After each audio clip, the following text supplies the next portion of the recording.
Short আর sequence এই দুটো জিনিসের ব্যাখ্যা করা হলো।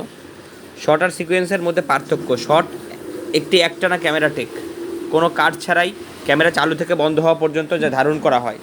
শর্ট শুরু হয় যখন ক্যামেরা রেকর্ড করা শুরু করে এবং শেষ হয় যখন বন্ধ করে। উদাহরণ: কোনো চরিত্রের মুখের ক্লোজ আপ। সিকোয়েন্স অনেকগুলো শট একসাথে সম্পাদনা করে তৈরি করা হয় একটি দৃশ্য বা ভাব প্রকাশ করার জন্য।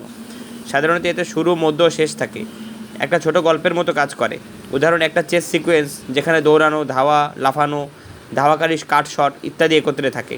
সংক্ষেপে বলা যায়, শট হচ্ছে একটি ভিডিও ক্লিপ যা বা ক্যামেরার একটানা দৃশ্য, আর সিকোয়েন্স হলো একাধিক শট একত্রে মিলে গল্পের একটি অংশ বলে।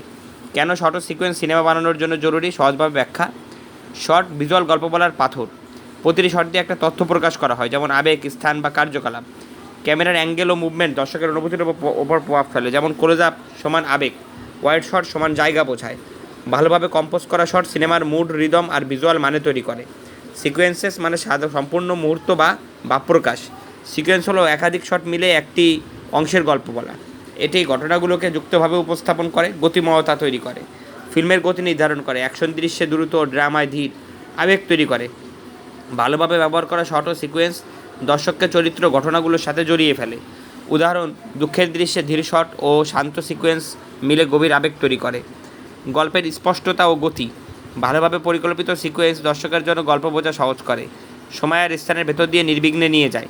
নির্মাতার কল্পনা শক্তি প্রকাশ: বিভিন্ন ধরনের শট আর সিকোয়েন্স ব্যবহার করে পরিচালক নিজের ভিজুয়াল ভাষা তৈরি করেন। এটি সিনেমার টোন ও স্টাইল নির্ধারণ করে। সংক্ষেপে বলা যায়, শট হচ্ছে কীভাবে কিছু দেখানো হচ্ছে, সিকোয়েন্স হচ্ছে কীভাবে কিছু বলা হচ্ছে। দুটোই দরকার একটা সফল, শক্তিশালী আর অর্থপূর্ণ সিনেমার গল্প বলার জন্য। জনপ্রিয় সিনেমা থেকে কিছু উদাহরণ: short example: the social network 2010। Opening সিনে মার্ক জাকারবার্গের মুখের ক্লোজ আপ শট, তার মুখের অভিব্যক্তি, অস্বস্তি ফুটে ওঠে। ক্যামেরা টাইট ফ্রেমিং আর দ্রুত সংলাপে তার অস্বস্তি অনুভব করা যায়। সিকোয়েন্স এক্সাম্পল: ইনসেপশন 2010, হলওয়ের ফাইট সিকোয়েন্স। অনেকগুলো শট মিলে গঠিত, ঘূর্ণায়মান হলওয়ে, স্লো মোশন, ঘুষির ক্লোজ আপ ইত্যাদি। এইভাবে পুরো স্বপ্নের জগৎ আর উত্তেজনা বোঝানো হয়েছে, যা একটি শটে সম্ভব নয়। Combined use: the godfather 1972, baptism sequence. চার্চের শান্ত অনুষ্ঠানের দীর্ঘ শট আর সহিংস খুনের তীব্র দ্রুত শট একসাথে কাটা হয়েছে।